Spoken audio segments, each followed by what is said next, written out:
नमस्कार मेरे प्यारे साथियों, स्वागत है आप सभी का आपका अपना यूट्यूब चैनल जीटीएम क्लासेस में।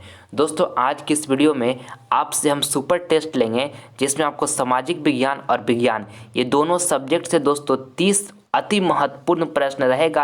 और ये 30 प्रश्न दोस्तों जो आपको हम टेस्ट लेंगे जिसका ये सभी प्रश्न को आपको हम पिछले कक्षाओं में पूरी अच्छी तरीके से पढ़ा चुके हैं।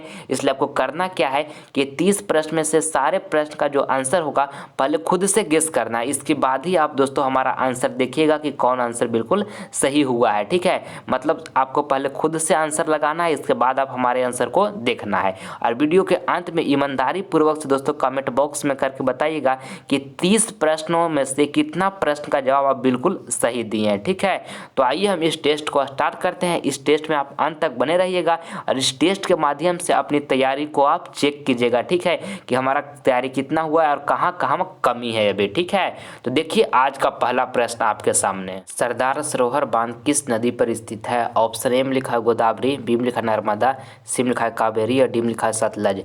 तो आपको दोस्तों ये फर्स्ट नंबर प्रश्न में बताना है कि सरदार सरोवर बांध किस नदी पर स्थित है। तो नर्मदा नदी पर स्थित है दोस्तों। ठीक है, ऑप्शन नंबर यहाँ पे जो बी होगा हमारा बिल्कुल करेक्ट आंसर हो जाएगा। ठीक है, आइए नेक्स्ट प्रश्न हम देख लेते हैं। दूसरा नंबर, विश्व पर्यावरण दिवस कब मनाया जाता है? ऑप्शन ए में लिखा है 5 जनवरी को, बी में लिखा है 5 जून को, सी में लिखा है 5 अगस्त को और डी में लिखा है 5 अप्रैल को। तो आपको दोस्तों ये प्रश्न में बताना है कि विश्व पर्यावरण दिवस कब मनाया जाता है। तो 5 जून को मनाया जाता है। ठीक है, ऑप्शन नंबर यहाँ पे जो बी होगा हमारा बिल्कुल करेक्ट आंसर हो जाएगा। ठीक है, आइए अगला प्रश्न हम देख लेते हैं। तीसरा नंबर, संघ राज्य की विशेषता नहीं है। ऑप्शन ए में लिखा है लिखित संविधान, बी में लिखा है शक्तियों का विभाजन और सी में लिखा है एकहरी शासन व्यवस्था और डी में लिखा है सर्वोच्च न्यायपालिका। तो आपको दोस्तों ये तीसरा नंबर प्रश्न में बताना है कि संघ राज्य की विशेषता नहीं है। तो एकहरी शासन की जो व्यवस्था है दोस्तों ये संघ राज्य की विशेषता नहीं है। ठीक है, ऑप्शन नंबर सी यहाँ पर हमारा बिल्कुल करेक्ट आंसर हो जाएगा। आइए अगला प्रश्न हम देख लेते हैं। चौथा नंबर, बिहार में कितने जिले हैं? ऑप्शन ए में लिखा 32, बी में लिखा 34, सी में लिखा 36, डी में लिखा 38।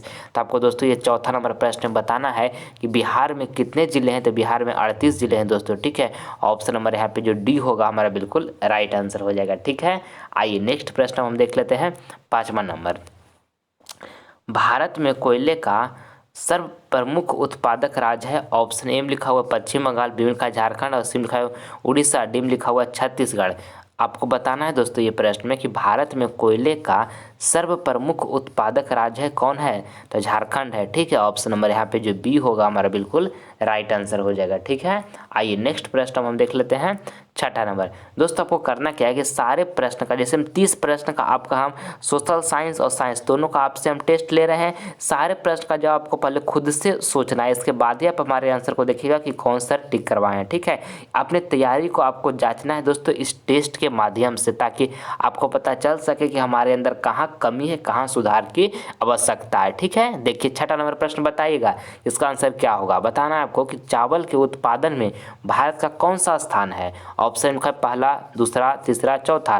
तो दोस्तों चावल के उत्पादन में भारत का कौन सा स्थान है? तो दूसरा स्थान है। ठीक है, ऑप्शन नंबर यहाँ पे जो बी होगा हमारा बिल्कुल करेक्ट आंसर हो जाएगा। आइए अगला प्रश्न हम देख लेते हैं।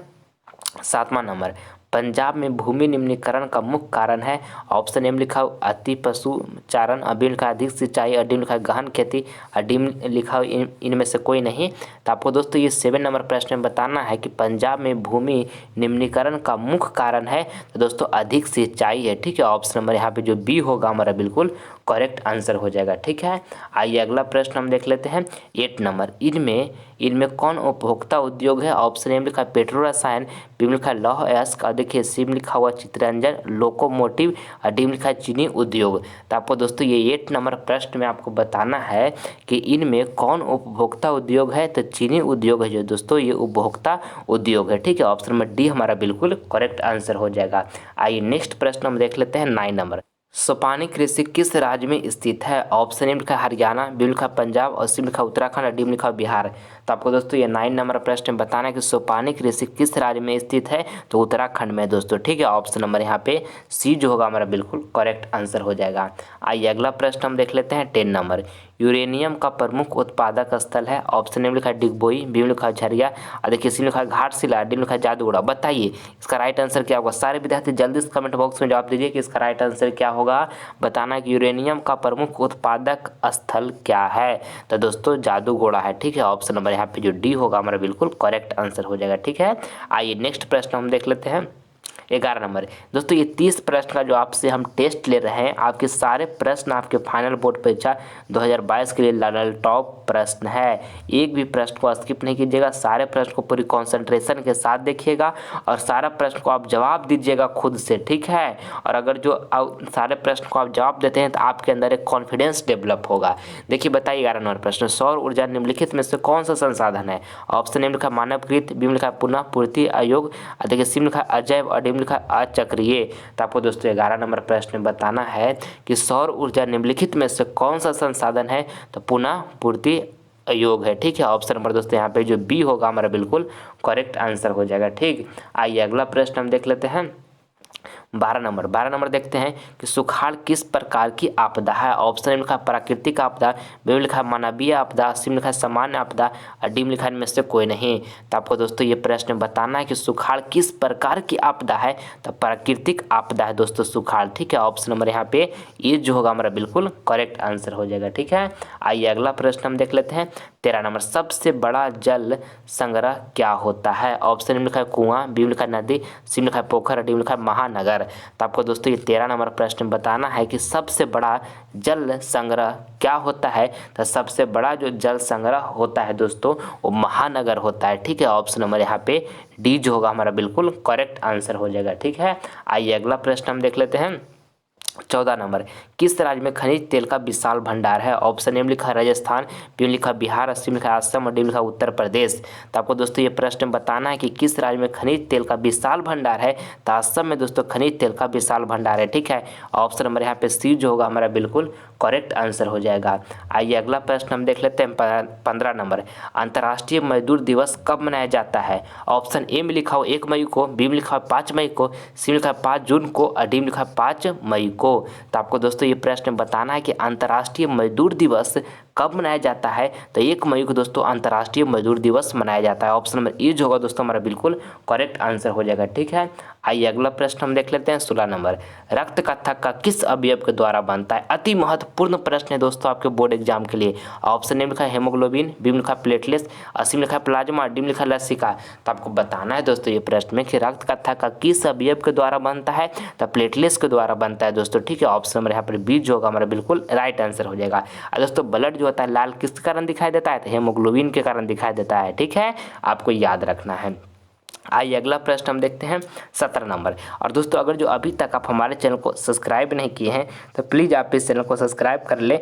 इससे आपको फ़ायदा क्या होगा कि जब हम लाइव क्लास आएंगे तो उसका नोटिफिकेशन जो होगा सबसे पहले आपको प्राप्त होगा, ठीक है।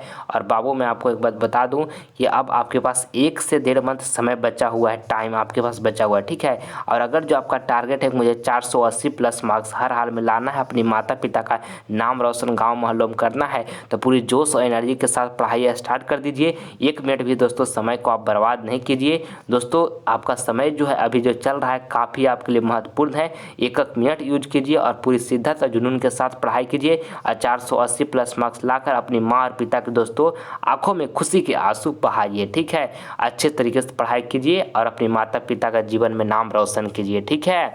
देखिए 17 नंबर प्रश्न को समझिए, क्योंकि दोस्तों माँ और पिता आपको बहुत उम्मीद से पाल पोस कर बड़ा किए हैं, ठीक है ना। तो आपका एक कर्तव्य बनता है कि आप अच्छे से पढ़ाई करें और उनका नाम को रोशन करें, ठीक है। देखिए 17 नंबर प्रश्न बताइएगा। कहता है 1 मिली एम्पियर बराबर होता है। ऑप्शन में लिखा 10⁻⁻1 एम्पियर, बी में लिखा 10⁻2 एम्पियर और सी में लिखा 10⁻3 एम्पियर और डी में लिखा 10⁻6 एम्पियर। तो आपको दोस्तों 11 नंबर प्रश्न बताना है कि 1 मिली एम्पियर बराबर होता है तो 10⁻³ एम्पियर होता है, ठीक है। ऑप्शन नंबर यहाँ पे सी जो होगा हमारा बिल्कुल करेक्ट आंसर हो जाएगा, ठीक है।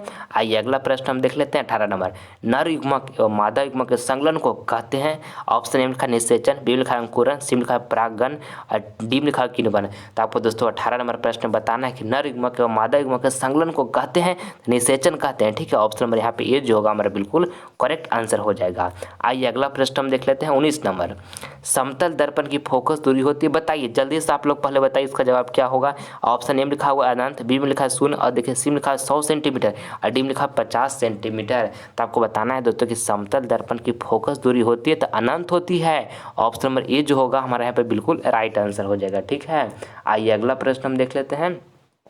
अगला प्रश्न दोस्तों हमारा 20 नंबर है। निम्नलिखित में कौन प्राकृतिक संसाधन नहीं है? ऑप्शन ए में लिखा है वायु, बी में लिखा है जल, और सी में लिखा है मिट्टी, और डी में लिखा है जीवधारी। तो आपको बताना है दोस्तों ये प्रश्न में कि निम्नलिखित में कौन प्राकृतिक संसाधन नहीं है। देखिए जीवधारी है दोस्तों, ये प्राकृतिक संसाधन नहीं है। ठीक है, तो ऑप्शन नंबर डी हमारा बिल्कुल करेक्ट आंसर हो जाएगा। देखिए वायु दोस्तों ये प्राकृतिक संसाधन है, जल भी प्राकृतिक संसाधन है, और मिट्टी भी प्राकृतिक संसाधन है, और जीवधारी प्राकृतिक संसाधन नहीं है। तो ऑप्शन नंबर डी हमारा बिल्कुल सही आंसर हो गया। ठीक है, आइए अगला प्रश्न हम देख लेते हैं 21 नंबर। और दोस्तों ये 30 प्रश्न में से कितना प्रश्न का जवाब आप बिल्कुल सही देते हैं, ईमानदारी पूर्वक से हमें कमेंट बॉक्स में करके बताइएगा वीडियो के अंत में। ठीक है, सारे प्रश्न में से 30 में से कितना आप जवाब बिल्कुल सही देते हैं ईमानदारी पूर्वक से। ठीक है, देखिए 21 नंबर प्रश्न को, प्रकाश में सावन का बुलबुला रंगीन प्रतीत होता है। ऑप्शन ए में लिखा है ध्रुवन, बी में लिखा है चित्राव, और सी में लिखा है पवर्तन, और डी में लिखा है प्रकाश के व्यतिकरण से। किससे होता है बताइए। आपको बताना कि प्रकाश में सावन का बुलबुला रंगीन प्रतीत होता है तो प्रकाश के व्यतिकरण से होता है। ठीक है, आपको इसको याद करना है। ऑप्शन में डी जो होगा हमारा बिल्कुल राइट आंसर हो जाएगा। आइए अगला प्रश्न हम देख लेते हैं 22 नंबर। विद्युत का अच्छा चालक है। ऑप्शन ए में लिखा है लकड़ी, बी में लिखा है प्लास्टिक, और सी में लिखा है कार्बन, और डी में लिखा है चांदी। तो आपको दोस्तों 22 नंबर प्रश्न बताना है कि विद्युत का अच्छा चालक है। तो विद्युत का अच्छा चालक दोस्तों चांदी है। ठीक है, तो ऑप्शन नंबर यहाँ पे डी जो होगा हमारा बिल्कुल करेक्ट आंसर हो जाएगा। आइए अगला प्रश्न हम देख लेते हैं। अगला प्रश्न दोस्तों हमारा यहाँ पे अगला प्रश्न कौन है 23 नंबर है। 23 नंबर प्रश्न में आपको बताना है कि सोलर कुकर में किस दर्पण का प्रयोग किया जाता है। काफ़ी महत्वपूर्ण प्रश्न है दोस्तों आपके बोर्ड परीक्षा के लिए। ऑप्शन ए में लिखा है उत्तल, बी में लिखा है अवतल, सी में लिखा है उत्तल और अवतल दोनों, और डी में लिखा है इनमें से कोई नहीं। तो आपको बताना है कि सोलर कुकर में किस दर्पण का प्रयोग किया जाता है। तो सोलर कुकर में दोस्तों कौन सा दर्पण का हम प्रयोग करते हैं, तो अवतल दर्पण का प्रयोग करते हैं। ऑप्शन नंबर यहाँ पर जो बी होगा हमारा बिल्कुल राइट आंसर हो जाएगा। ठीक है, आइए अगला प्रश्न हम देख लेते हैं 24 नंबर। विटामिन बी के कारण कौन सा रोग होता है। ऑप्शन ए में लिखा है एड्स, बी में लिखा है बेरी, सी में लिखा है घेंगा, डी में लिखा है मधुमेह। तो आपको दोस्तों ये 24 नंबर प्रश्न बताना है कि विटामिन बी के कारण कौन सा रोग होता है। तो बेरी होता है दोस्तों विटामिन बी के कारण। ठीक है, ऑप्शन नंबर यहाँ पे जो बी होगा हमारा बिल्कुल राइट आंसर हो जाएगा। ठीक है, और दोस्तों ये भी आपको ध्यान में रखना है कि आयोडीन की कमी से दोस्तों घेंघा रोग होता है। आयोडीन की कमी से कौन सा रोग होता है, घेंघा रोग होता है। और इंसुलिन की कमी से दोस्तों मधुमेह रोग होता है। इंसुलिन की कमी से मधुमेह रोग होता है, ये भी आपको याद रखना है। आइए अगला प्रश्न हम देख लेते हैं 25 नंबर। 25 नंबर प्रश्न में आपको बताना है कि समान मानव नेत्र को दूरबिंदु, ऑप्शन ए में लिखा 25 सेंटीमीटर पर होता है, बी में लिखा 25 मिलीमीटर पर होता है, और डी में लिखा 25 मीटर पर होता है, डी में लिखा अनंत पर होता है। तो आपको बताना है दोस्तों ये प्रश्न में कि समान मानव नेत्र को दूरबिंदु तो अनंत पर होता है। ठीक है, कहाँ पर होता है, अनंत पर होता है। ऑप्शन नंबर यहाँ पर डी जो होगा हमारा बिल्कुल राइट आंसर हो जाएगा। और दोस्तों समान मानव नेत्र का निकट बिंदु कितना दूरी पर होता है, आप सभी विद्यार्थी से कमेंट बॉक्स में जवाब दीजिएगा। मैं ये प्रश्न आपका HW दे रहा हूँ सभी विद्यार्थी के लिए। ठीक है, कि समान नेत्र के लिए दोस्तों जो निकट बिंदु होता है, निकट बिंदु कितना सेंटीमीटर होता है, ये सभी विद्यार्थी कमेंट बॉक्स में मुझे जवाब देकर बताइएगा। आप सभी विद्यार्थी के लिए ये प्रश्न HW है। ठीक है, आइए अगला प्रश्न हम देख लेते हैं 26 नंबर। दाढ़ी बनाने में किस प्रकार का दर्पण का प्रयोग किया जाता है। ऑप्शन ए में लिखा है उत्तल दर्पण, बी में लिखा है अवतल दर्पण, और सी में लिखा है समतल दर्पण, और डी में लिखा है कोई नहीं। तो आपको दोस्तों ये 26 नंबर प्रश्न बताना है कि दाढ़ी बनाने में किस प्रकार दर्पण का प्रयोग किया जाता है। तो अवतल दर्पण का प्रयोग किया जाता है। ऑप्शन नंबर यहाँ पे जो बी होगा हमारा बिल्कुल राइट आंसर हो जाएगा। ठीक है, और दोस्तों जो मोटर कार के चालक के सामने लगा हुआ रहता है वो कौन सा दर्पण लगा हुआ रहता है, तो उत्तल दर्पण लगा हुआ रहता है। ये भी आपको ध्यान में रखना है कि मोटर कार के चालक के सामने कौन सा दर्पण लगा हुआ रहता है, तो उत्तल दर्पण लगा हुआ रहता है। आइए अगला प्रश्न हम देखते हैं 27 नंबर, डेंगू उत्पन्न करने वाले मच्छर किस तरह के जल में उत्पन्न होते हैं? ऑप्शन ए में लिखा है साफ जल, बी में लिखा है गंदा जल, और सी में लिखा है मीठा जल, और डी में लिखा हुआ इनमें से सभी। तो आपको दोस्तों ये 27 नंबर प्रश्न में बताना है कि डेंगू उत्पन्न करने वाले मच्छर किस तरह के जल में उत्पन्न होते हैं। अति महत्वपूर्ण प्रश्न है, तो साफ जल में उत्पन्न होते हैं दोस्तों, ठीक है। आपको ऑप्शन नंबर ए जो होगा यहाँ पे बिल्कुल राइट आंसर हो जाएगा। आइए नेक्स्ट प्रश्न अब हम देख लेते हैं। 28 नंबर, आपको बताना है कि खतरे का संकेत प्रकाश का दोस्तों किस रंग का होता है? तो दोस्तों लाल रंग का होता है, ये आपको ध्यान में रखना है, ठीक है, कि खतरे का संकेत का प्रकाश किस रंग का होता है? तो लाल रंग का होता है। ऑप्शन नंबर यहाँ पे डी जो होगा हमारा बिल्कुल राइट आंसर हो जाएगा। आइए अगला प्रश्न हम देख लेते हैं। 29 नंबर, डीजल का उपयोग होता है। ऑप्शन ए में लिखा है भारी वाहनों में, बी में लिखा है रेल के इंजनों में, और सी में लिखा है विद्युत उत्पादन में, और डी में लिखा है इन सभी में। बहुत बार ये प्रश्न आपको हम बताइए इसका जवाब क्या होगा। तो दोस्तों डीजल का जो उपयोग होता है वो भारी वाहनों में भी होता है, ठीक है, भारी वाहनों में भी होता है, रेल के इंजनों में भी होता है, और विद्युत उत्पादन में भी होता है। यानी कि राइट आंसर जो होगा इन सभी में। ऑप्शन नंबर यहाँ पे डी जो होगा हमारा बिल्कुल करेक्ट होगा, ठीक है। आइए नेक्स्ट प्रश्न हम देखते हैं अब 30 नंबर, विद्युत चुंबकीय प्रेरण की खोज किसने की थी? ऑप्शन ए में लिखा है मैक्सवेल ने, बी में लिखा है फैराडे ने, और सी में लिखा है एम्पियर ने, और डी में लिखा है फ्लेमिंग ने। तो दोस्तों आपको ये 30 नंबर प्रश्न में बताना है कि विद्युत चुंबकीय प्रेरण की खोज किसने की थी? तो फैराडे ने की थी दोस्तों, ठीक है। ऑप्शन नंबर यहाँ पे जो बी होगा हमारा बिल्कुल करेक्ट आंसर हो जाएगा, ठीक है। दोस्तों यहाँ पे आपको हम 30 अति महत्वपूर्ण प्रश्नों का टेस्ट लिए हैं। 30 में से कितना प्रश्न का जवाब बिल्कुल सही दिए हैं, ईमानदारी पूर्वक से मुझे कमेंट बॉक्स में करके बताइए कि आपका कितना तैयारी हुआ है और कितना बाकी है, हमें पता चल सके, ठीक है। और इस वीडियो को दोस्तों अपने दोस्तों के पास भी शेयर कर दे ताकि वो भी अपनी तैयारी इस वीडियो के माध्यम से टेस्ट देकर चेक कर सके, ठीक है। मैं उम्मीद करता हूँ कि वीडियो आपको पसंद आएगा दोस्तों, तो प्लीज़ आप इस वीडियो को लाइक करें, अपने दोस्तों के पास शेयर करें, और आप हमारे चैनल पर नए हैं तो आप इसे सब्सक्राइब कर लें ताकि आने वाला वीडियो जो नोटिफिकेशन होगा वो सबसे पहले आपको प्राप्त होगा, ठीक है। मिलते हैं दोस्तों आपसे अगले वीडियो में, तब तक आप मन लगाकर पढ़ाई करते रहिएगा। जय हिंद, जय भारत।